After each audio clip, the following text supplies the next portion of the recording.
Blockbuster Indian film series हीरा फेरी के मद्दाहों के लिए बड़ी खुशखबरी आ गई।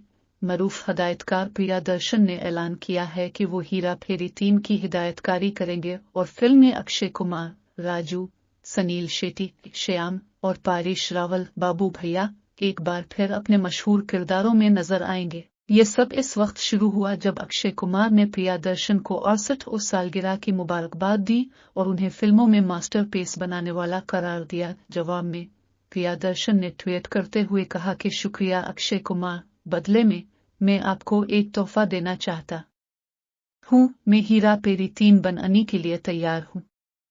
क्या आप, सुनील और तैयार हैं? सनील शेट्टी, जो हमेशा हीरा फेरी सीरीज के बारे में जज्बाती रहे हैं, ने फौरन जवाब देते हुए कहा कि हीरा फेरी और पूछ पूछ चली करते हैं। हर एपी 3 हीरा फेरी 2000 और उसके सिक्वल फिर हीरा फेरी 2006 ने शायकीन के दिल जीत लिए थे। मद्दाहों को सालों से तीसरे हिस्से का इंतजार था और अब प्रियदर्शन की वापसी के साथ ये उम्मीदें फिर से जाग गई हैं।